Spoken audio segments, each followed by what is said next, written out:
नमस्कार दोस्तों, स्वागत है आप सभी का आपके अपने यूट्यूब चैनल अमन प्रयास जीके जिसमें जैसा कि दोस्तों आज है आपका 2 अगस्त और 2 अगस्त से दोस्तों आपका एसएससी सीएचएसएल का एग्जाम था जो कि स्टार्ट हो गया है और फर्स्ट शिफ्ट का एग्जाम है जो कि समाप्त भी हो गया है। ठीक है, तो आज की इस वीडियो में देखेंगे कि फर्स्ट शिफ्ट में जीके जीएस के पोर्शन से किस लेवल के प्रश्न आपके पूछे गए थे। ठीक है, तो आपको बता दें दोस्तों आपका एक शॉर्ट फॉर्म में तो आपको आज का जो आपका एग्जाम था जीके जीएस को छुड़ाकर, ठीक है, जीके जीएस को छुड़ाकर दोस्तों बाकी जो पोर्शन था आपका इजी था।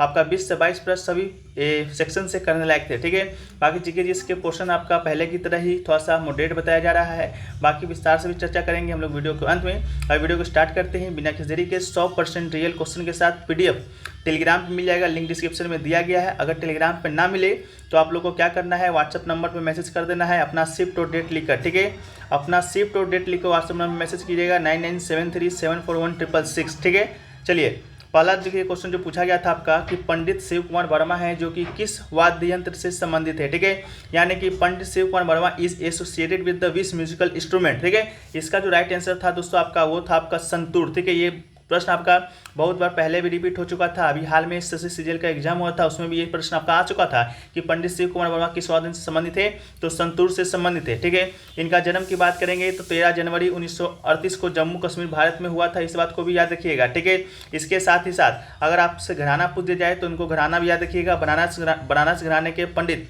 बड़े रामदास जी के शिष्य थे। ठीक है, तो ये भी आपके कहाँ से संबंधित है, तो बनारस घराने से ही संबंधित है। ठीक है, अभी हम कुछ नाम आपको देंगे जो कि आपके हाल ही के एग्जामों में पूछे गए। ठीक है, कौन कौन से है। पहला तो आपका उपवलु श्रीनिवास, ये आपका एसएससी सीजीएल में 2 से 3 बार पूछा गया है कि उपलापू श्रीनिवास है जो कि आपका किस वाद्य से संबंधित है। ठीक है, आपका एग्जाम में यू श्रीनिवास आ जाएगा तो इसका राइट आंसर आपका सरंगी हो जाएगा। ठीक है, इसके अलावा पंडित रविशंकर की बात करेंगे फ्रेंड्स, ये आपके सितार वादक हैं, सितार वादक याद रखिएगा। इसके अलावा असद अली खां, ये भी प्रश्न आपसे 3 से 4 बार आपका रिपीट हुआ था एसएससी सीजीएल में। ठीक है, ये आपका वीणा से संबंधित है। उस्ताद सुल्तान खां की बात करेंगे दोस्तों तो ये आपका सरंगी से संबंधित है।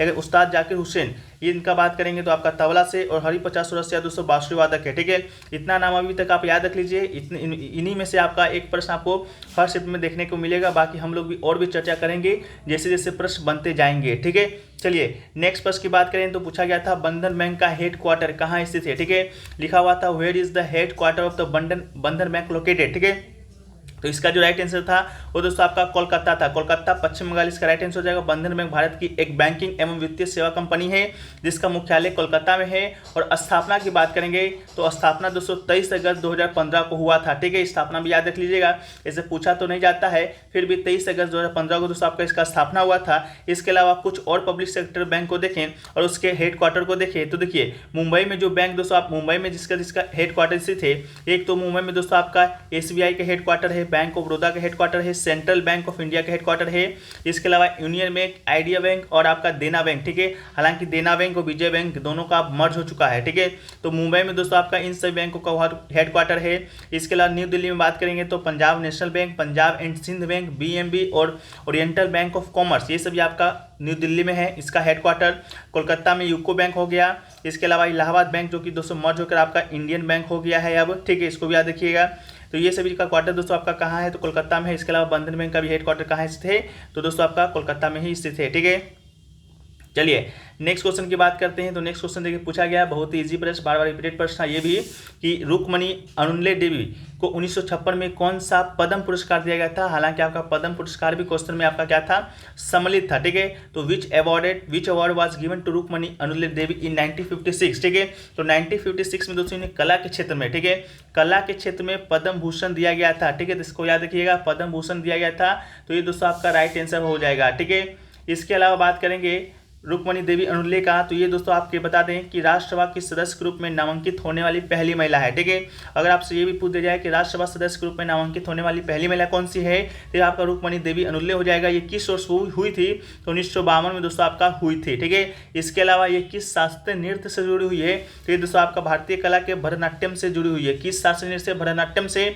भरतनाट्यम दोस्तों आपका कहाँ का शास्त्रीय नृत्य है, तो ये दोस्तों आपका तमिलनाडु का शास्त्रीय नृत्य है। ठीक है, जिस प्रकार आपको याद होगा आपका शास्त्रीय नृत्य वर्तमान में 8 हैं, उस प्रकार तमिलनाडु से आपका भरतनाट्यम है, कुचिपुड़ी से आंध्र प्रदेश है, कथक आपका उत्तर प्रदेश का है, मोहिनीअट्टम और कथकली आपका केरल का है, सतरिया दोस्तों असम का है, बाकी उड़ीसी उड़ीसा का, मणिपुरी मणिपुर का है। ठीक है, इस तरह से करके आपको भी याद रखना है ताकि एक प्रश्न भी न छूटे। इसके अलावा कला क्षेत्र फाउंडेशन अड्यार की स्थापना चेन्नई में इन्होंने किया था। रुक्मणी देवी अनुलेदी ने 1952 में राज्यसभा के सदस्य रूप में नामांकित हुई थी और 1956 में पुनः नामांकित किया गया था। ठीक है, इसके अलावा गूगल ने अंतर्राष्ट्रीय महिला दिवस के लिए 2017 के गूगल डूडल में उन्हें चित्रित किया है। 1956 में उन्हें पद्म भूषण से सम्मानित किया गया था। इसका आपका राइट आंसर हो जाएगा। इसके अलावा नेक्स्ट क्वेश्चन पूछा गया कि अष्टक नियम कब आया था, यानी कि when did the octal rule come about. ठीक है, तो देखिए इसका आंसर में थोड़ा सा वेरी कर सकता है। 1865 भी कभी कभी दिया जाता है और 1866 भी दिया जाता है। ठीक है, तो ऑप्शन में आपका क्या दिया गया था बताइएगा, 1866 दिया गया था या 1865 दिया गया था, लेकिन इन दोनों में से एक आपका राइट आंसर हो जाएगा। ये अष्टक का जो नियम है दिया किसने था, तो आपका रसायन वैज्ञानिक था J.R. न्यूलैंड ने दिया था। ठीक है, किसने दिया था, J.R. न्यूलैंड ने दिया था। और न्यूलैंड का जो अष्टक नियम है केवल कहाँ तक आपका लागू होता है, तो आपका कैल्शियम तक ही लागू होता है। ठीक है, इसके दोस्तों अलावा बात कर ले आवर्त सारणी का, जो मेंडलीव ने आवर्त सारणी दिया था वो दोस्तों किस ओर दिया था, ये भी प्रश्न आपका बार बार बन चुका था सीजीएल में। तो आवर्त सारणी जो दोस्तों मेंडलीव ने दिया था वो दोस्तों 1869 ईस्वी में दिया था। ठीक है, कब दिया था, 1869 ईस्वी में दिया था मेंडलीव ने। मेंडलीव कौन था, तो रूसी रसायन शास्त्री वैज्ञानिक था। ठीक है, इसको भी आप याद रखिएगा, ये भी प्रश्न आपका पूछा जा चुका है। ठीक है, नेक्स्ट क्वेश्चन पूछा गया कि विधवा पुनः विवाह महासंघ की स्थापना है जो कि किसने किया था, यानी कि who founded the widow remarriage federation. ठीक है, तो इसका जो राइट आंसर था आपका विष्णु शास्त्री पंडित। ठीक है, विष्णु शास्त्री पंडित इसका आपका राइट आंसर था। 1850 के दशक में विष्णु शास्त्री पंडित ने विधवा पुनः विवाह संघ की स्थापना किया था। इसके स्थान की बात करेंगे, आपका मुंबई में हुआ था, स्थापित 1853 में हुआ था। इसके अलावा अगर बात कर लिया जाए आपका सत्यशोधक समाज की स्थापना किसने की थी, तो सत्यशोधक समाज की स्थापना आपका ज्योति राय फुल्ले ने किया था।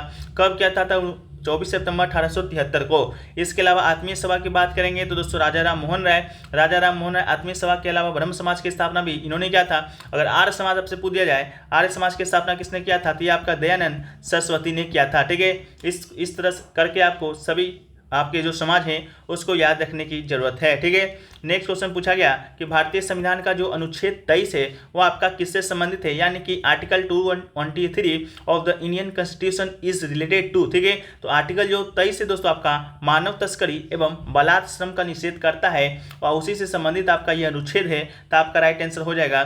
इसके अलावा आपको मालूम होगा कि वर्तमान में आपके भारतीय संविधान में टोटल दोस्तों 6 मौलिक अधिकार हैं। ठीक है, 6 मौलिक अधिकार में से एक आपका मौलिक अधिकार है शोषण के विरुद्ध अधिकार, भारतीय संविधान का अनुच्छेद 23 और 24। ठीक है, 6 मौलिक अधिकारों में से एक आपका ये भी मौलिक अधिकार है, जिसमें से अनुच्छेद 23 आपसे पूछा गया था। अनुच्छेद 24 की बात करेंगे तो वो क्या कहता है, अनुच्छेद 24 कहता है कि कारखानों आदि में बच्चों के रोजगार पर प्रतिबंध। ठीक है, तो मतलब 21 वर्ष के कम बच्चे को, ठीक है, तो आपका 14 वर्ष से कम उम्र के बच्चे को कारखानों में रोजगार में आपका नहीं लगाया जा सकता है, ये आपका अनुच्छेद 24 कहता है। वर्तमान में जो 6 आपके क्या थे मौलिक अधिकार है उनमें से एक आपका मौलिक अधिकार शोषण के विरुद्ध अधिकार भी है। और आपको ज्ञान के लिए बता दें कि जब हमारा मूल संविधान बना था उस समय आपका 7 मौलिक अधिकार हुआ करता था। एक मौलिक अधिकार आपका 1978 में 44वां संविधान संशोधन के माध्यम से संपत्ति का अधिकार को हटाकर विधि अधिकार बना दिया गया था और उसको 300 के कम में हस्तांतरित कर दिया गया था आर्टिकल, इसको भी याद रखिएगा। ठीक है, नेक्स्ट क्वेश्चन पूछा गया कि आईपीएल 2023 में ऑरेंज कप किसे दिया गया था, who was given the orange cup in IPL 2023। ठीक है, तो ऑरेंज कप के विषय में बता दें आपको कि ऑरेंज कैप उस खिलाड़ी को दिया जाता है जिस खिलाड़ी ने पूरे आईपीएल में, ठीक है, पूरे आईपीएल कहें तो 23 का आईपीएल में सबसे ज़्यादा रन मारा हो। ठीक है, तो सबसे ज़्यादा जो रन आपका मारा था वो दोस्तों आपका शुभमन गिल ने मारा था। ठीक है, शुभमन गिल आपका ऑरेंज कप विजेता था। ये दोस्तों आपका किस टीम का था, तो गुजरात जायंट्स का था, इसको भी आप याद रखिएगा। इसके अलावा मोहम्मद शमी को दोस्तों पर्पल कैप मिला था। पर्पल कैप अब किसे मिलता है, तो पर्पल कैप उसे मिलता है जो कि पूरे सीजन में सर्वाधिक विकेट लेता है। ठीक है, तो मोहम्मद शमी ने पर्पल कैप जीता था, ऑरेंज कैप शुभमन गिल ने जीता था। दोनों खिलाड़ी आपका गुजरात जायंट्स के ही थे। ठीक है, इसके अलावा IPL 2023 में सबसे ज़्यादा छक्का लगाने वाला खिलाड़ी अगर आपसे पूछ दिया जाए, ऐसे तो पूछा नहीं जाता है, तो दोस्तों आपका फाफ डू प्लेसिस हो जाएंगे जो कि बेंगलुरु के थे। ठीक है, इसके अलावा IPL 2023 के कुछ हम लोग प्रमुख बिंदुओं को देखें तो IPL 2023 दोस्तों आपका हुआ कहाँ पर था, तो ये दोस्तों आपका भारत में ही आयोजित हुआ था। इसके अलावा विजेता कौन बना था, तो विजेता दोस्तों आपको बना था चेन्नई सुपर किंग। ठीक है, चेन्नई सुपर किंग जिसे आप लोग CSK के नाम से जानते हैं। और उप विजेता कौन बना था, तो उप विजेता बना था दोस्तों आपका गुजरात जायंट्स। ठीक है, गुजरात जायंट्स उप विजेता बना था। CSK के कप्तान तो आप लोग जानते होंगे महेंद्र सिंह धोनी, और गुजरात जायंट्स के कप्तान आपके कौन थे, तो हार्दिक पांड्या थे। ठीक है, तो ये दोस्तों आपको इतना फैक्ट IPL 2023 से याद रखना है, इससे ज़्यादा आपको नहीं पूछा जाएगा। एक बार और याद रख लीजिएगा कि आप IPL का जो पहला संस्करण हुआ था वो कब हुआ था, क्योंकि ये भी प्रश्न आपके SSC CGL में पूछा गया था। तो पहला संस्करण दोस्तों आपका 2008 ईस्वी में खेला गया था, इस बात को भी याद रखिएगा। ठीक है, और अभी हाल ही में कोई शायद आपका एग्जाम हुआ था CISF ACM का, उसमें पूछा गया था कि IPL जब शुरू हुआ था पहले अध्यक्ष कौन थे। ठीक है, तो पहले अध्यक्ष दोस्तों आपके ललित मोदी थे। ठीक है, ललित मोदी दोस्तों आपके पहले अध्यक्ष थे। और वर्तमान में अध्यक्ष की बात करेंगे तो अरुण कुमार धूमल। ठीक है, अरुण कुमार धूमल दोस्तों अभी वर्तमान में क्या हैं, तो अध्यक्ष हैं। ठीक है, ये सभी चीज़ें दोस्तों आपको PDF में नहीं मिलती हैं, PDF में तो वही मिलती हैं जो उसमें लिखा जाता है, लेकिन अगर आप वीडियो देखते हैं तो एक्स्ट्रा नॉलेज भी आप लोग गेन कर सकते हैं। ठीक है, तो PDF के फेर में ज़्यादा मत रहिएगा और वीडियो को हमेशा वॉच करते रहिएगा। ठीक है, चलिए नेक्स्ट क्वेश्चन देखिए, पूछा गया कि उत्तर प्रदेश गवर्नमेंट ने 2023 में किस जनजाति को ST में शामिल किया है, यानी कि Uttar Pradesh government has included which tribe in ST in 2023। ठीक है, तो देखिए उत्तर प्रदेश ने दोस्तों आपका एक गोंड जनजाति है। ठीक है, गोंड जनजाति है, उसी के द्वारा उत्तर प्रदेश का गोंड जनजाति को आपका ST का दर्जा दिया गया है, केंद्र सरकार के द्वारा दिया गया है, ना कि उत्तर प्रदेश सरकार के द्वारा दिया गया है। ठीक है, उत्तर प्रदेश में ही दिया गया है लेकिन केंद्र सरकार के द्वारा दिया गया है। ठीक है, इसके अलावा कैबिनेट ने उत्तर प्रदेश के 13 जिलों में रहने वाले गोंड समुदाय को अनुसूचित जाति सूची से अनुसूचित जनजाति सूची में लाने का प्रस्ताव किया है। पहले ही दोस्तों आपका SC में था, अब हो गया आपके ST में हो गया है। इसके अलावा इसमें गोंड समुदाय की 5 उप श्रेणियां भी हैं, जैसे कि धुरिया, नायक, ओझा, पथरी और राजगोंड शामिल है। ठीक है, चलिए नेक्स्ट क्वेश्चन की बात करते हैं। तो नेक्स्ट क्वेश्चन आपसे जो पूछा गया है वो पूछा गया है कि निम्नलिखित में से कौन सी एक व्यावसायिक फसल है, यानी कि which of the following is commercial crop. ठीक है, तो देखिए कमर्शियल क्रॉप तो कौन है उसको तुम लोग देखेंगे ही। बैगन, कपास आपके ऑप्शन में दिया गया था, जिसका राइट आंसर आपका कपास था, लेकिन हम लोग देख लें कि व्यावसायिक फसल कहते किसको हैं। तो इससे अगर आपके और भी शिफ्टों में अगर आपसे प्रश्न आएंगे तो दोस्तों आपसे बन जाएंगे। ठीक है, तो व्यावसायिक फसल देखिए किसे कहते हैं दोस्तों, एक कृषि फसल है जो कि लाभ से बेचने के लिए उगाई जाती है, उसे व्यावसायिक फसल कहते हैं। ठीक है, ऑप्शन में दोस्तों आपका कपास दिया गया था जो कि राइट आंसर था। कपास के अलावा जूट भी एक आपका व्यावसायिक फसल है, जूट के अलावा आपका गन्ना भी क्या है, तो भारत का ही प्रमुख व्यावसायिक फसल है। तो कपास, जूट और गन्ना को आपको याद रख लीजिएगा। ठीक है, इसके अलावा भारत में जो गेहूं उगता है, चावल उगता है, मक्का उगता है, वो आपका व्यावसायिक फसल नहीं, प्रमुख खाद्य फसल है। ठीक है, इसके अलावा व्यावसायिक फसल की बात करेंगे तो ये फसल विभिन्न कृषि जलवायु परिस्थिति में खाद्य फसल क्रम में ही उगाई जाती है, इसको भी याद रखिएगा। ठीक है, चलिए नेक्स्ट क्वेश्चन के बढ़ते हैं हम लोग। तो नेक्स्ट क्वेश्चन दोस्तों आपको जो पूछा गया है वो पूछा गया है कि एल्युमिनियम संयंत्र सबसे ज़्यादा भारत के किस राज्य में है। ठीक है, यानी कि which state of India has the maximum number of aluminium plants. ठीक है, तो इसका जो राइट आंसर आपका हो जाएगा उड़ीसा, आपका राइट आंसर हो जाएगा, जो कि ऑप्शन में भी दिया गया था। उड़ीसा की बात करेंगे कि भारत का सबसे बड़ा बॉक्साइट उत्पादक राज्य है। ठीक है, बॉक्साइट उत्पादक राज्य है, और बॉक्साइट है जो कि दोस्तों आपका एल्युमिनियम का ही अयस्क है। ठीक है, उड़ीसा में भारत के बॉक्साइट के 50% से अधिक क्या होता है, संसाधन है। ठीक है, तो इसका राइट आंसर आपका क्या हो जाएगा, उड़ीसा हो जाएगा। ठीक है, इसके अलावा बात करते हैं हम लोग नेक्स्ट क्वेश्चन का। तो नेक्स्ट क्वेश्चन आपसे पूछा गया, देखिए 4 ऑप्शन दिया गया था, और 4 ऑप्शन में दोस्तों आपको राज्य से उसको मिलान करना था, जिसमें से एक ऑप्शन आपका नौका दौर का दिया गया था। ठीक है, तो नौका दौर को जो मिलान करना था ये दोस्तों आपका केरल से मिलान करना था। ठीक है, नौका दौर की बात करेंगे तो ये आपका केरल का फसल उत्सव है, और राजा महाबली के आगमन के उपलक्ष्य में दोस्तों इसको क्या किया जाता है, तो मनाया जाता है। ठीक है, तो नौका दौर दोस्तों आपका केरल से मिलान करना था। एक आपका सोमनाथ मंदिर भी दिया गया था। ठीक है, तो सोमनाथ मंदिर को आपको गुजरात में मिलान करना था। सोमनाथ मंदिर के विषय में आप लोग को मालूम होगा, जो आपका एक आक्रमणकर्ता था महमूद गजनवी ने 1024 ईस्वी में इसे बहुत बुरी तरह से लूटा था। लूट के अपने जो धन है अपने वापस ले गया था जहां से ये आपका आया था। ठीक है, तो सोमनाथ मंदिर को गुजरात से मिलान करना था। ये दो ऑप्शन तो मिल चुके थे, लेकिन दो ऑप्शन और नहीं मिले हैं। ठीक है, तो हम मान के चलते हैं कि जो दो ऑप्शन है वो एक ऑप्शन आपका पोंगल होगा, जो कि दोस्तों आपको तमिलनाडु से मिलान करना था। ठीक है, अगर पोंगल नहीं भी होगा तो आपको याद कर लेना है कि पोंगल किस तरह से संबंधित है, तो तमिलनाडु से है। इसके अलावा बिहू की बात करेंगे दोस्तों, तो ये दोस्तों आपका कहाँ से संबंधित है, तो ये दोस्तों आपका असम राज्य से संबंधित है।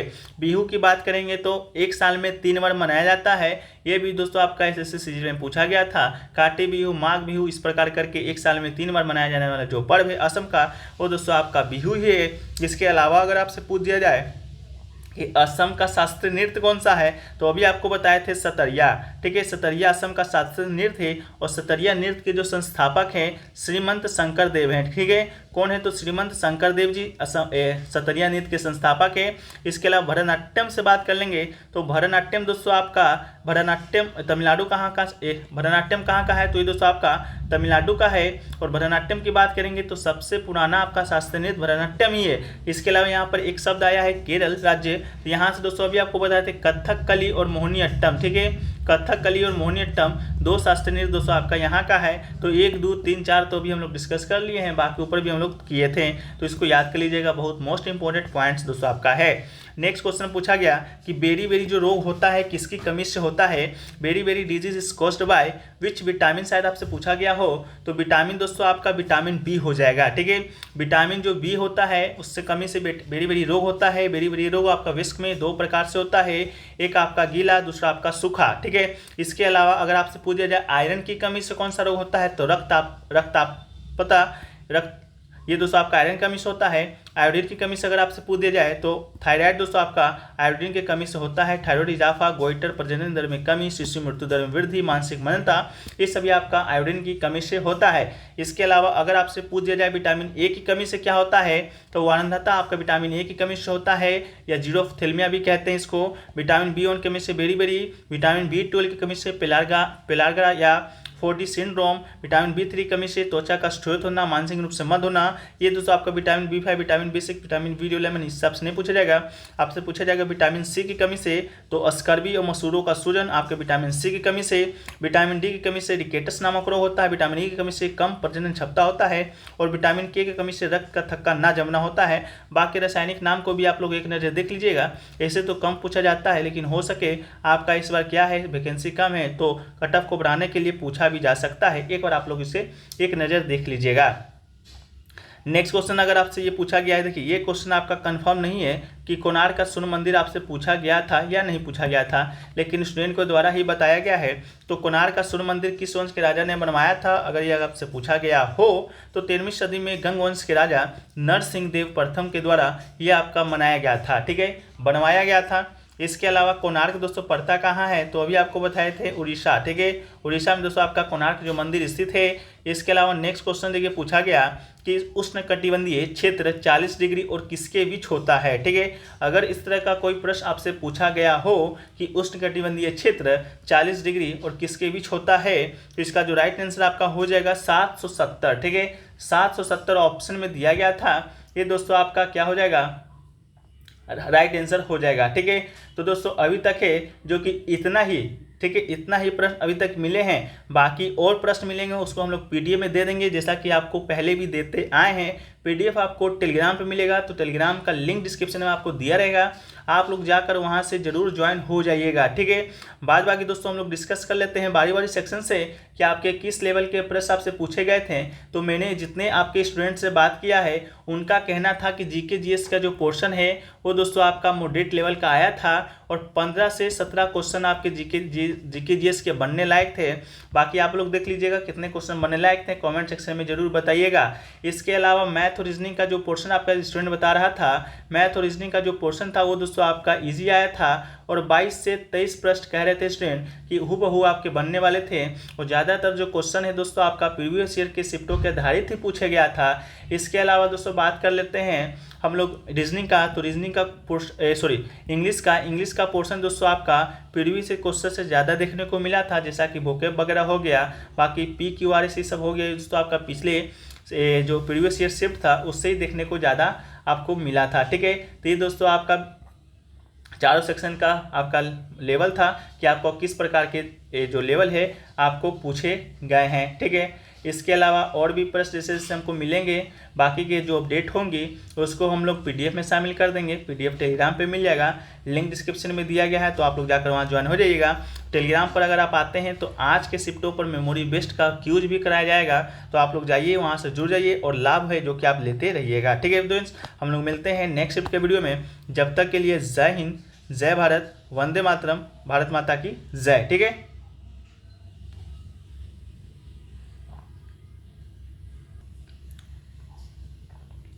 तो दोस्तों इस समय थोड़ा सा हम आपको रोकना चाहेंगे क्योंकि क्वेश्चन है थोड़ा सा 3-4 क्वेश्चन और स्टूडेंट के द्वारा भेजे गए हैं, उसको हम लोग एक बार देख लेते हैं। तो ये एक क्वेश्चन जो आपसे पूछा गया है कि 1909 में फिजिक्स में नोबेल पुरस्कार किसे दिया गया था। तो देखिए फिजिक्स में नोबेल पुरस्कार दोस्तों आपको जो दिया गया था कार्ल फर्डिनेंड व्रीन को दिया गया था। ठीक है, तो कार्ल फर्डिनेंड व्रीन दोस्तों आपका इसका राइट आंसर हो जाएगा, जो कि दोस्तों आपके कहाँ के थे, तो आपके जर्मनी के थे। ठीक है, ये दोस्तों आपका कहाँ का था, फिजिक्स का दिया गया था। इसके अलावा 1910 में फिजिक्स में आपका वहाँ योहानेस डर वाल्स को दिया गया था, जो कि आपका नीदरलैंड्स के। ठीक है, तो ये क्वेश्चन आपसे पूछा गया था, तो दोस्तों आपके रोक लिए हैं। इसके अलावा एक क्वेश्चन देखिए पूछा गया था, ब्याज में कमी आती है तो अर्थव्यवस्था पर क्या प्रभाव पड़ता है। ठीक है, तो अगर आपका ब्याज में कमी आएगा तो दोस्तों अर्थव्यवस्था पर क्या प्रभाव पड़ेगा, निवेश में वृद्धि होगी। अगर ब्याज में कमी आएगा तो आप जाके लोन ज़्यादा लीजिएगा, सामान ज़्यादा खरीदिएगा। तो इस तरह का जो आपके अर्थव्यवस्था में प्रभाव है दोस्तों आपका पड़ेगा।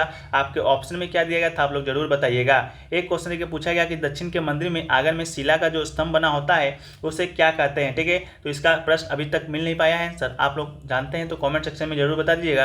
एक क्वेश्चन आपका पीएम कौशल विकास योजना से संबंधित आया था। ठीक है, तो पीएम कौशल विकास योजना संबंधित जो आपका प्रश्न आया था वो दोस्तों पूछा गया था आपका कि कौन सी योजना है जो कि युवाओं को रोजगार के कौशल को प्रशिक्षित करती है। तो उसका राइट आंसर दोस्तों आपका पीएम कौशल विकास योजना था। इसके अंतर्गत होता क्या है, तो युवाओं का कौशल किया जाता है जिससे कि उन्हें रोजगार का अवसर प्रदान होता है। ठीक है, तो ये दोस्तों आपका पूछा गया था। इसके अलावा दक्षिण का मंदिर का जो मुख्य द्वार होता है दोस्तों इसको क्या कहते हैं, तो इसे दोस्तों आपका गोपुरम कहते हैं, इस बात को भी याद रख लीजिएगा। इसके अलावा एक क्वेश्चन आपसे पूछा गया कि मुंडिका है जो कि किस राज्य का लोक नृत्य है, क्या इस तरह का कोई पूछा गया था। अगर आपसे पूछा गया होगा तो इसका आंसर जरूर बताइएगा। मेरे ख्याल से इसका जो राइट आंसर हो जाने वाला है वो दोस्तों आपका क्या होगा, तो दोस्तों आपका झारखंड। ठीक है, झारखंड दोस्तों आपका इसका राइट आंसर हो जाने वाला है। ठीक है फ्रेंड्स, तो ये सभी क्वेश्चन आपके मिले थे, इस कारण हम थोड़ा सा रोक लिए, इसके लिए हम क्षमा चाहते हैं। बाकी और भी क्वेश्चन मिलते रहेंगे, उसको हम लोग PDF में दे देंगे, टेलीग्राम पे मिल जाएगा, लिंक डिस्क्रिप्शन में। मिलते हैं जय हिंद वीडियो में।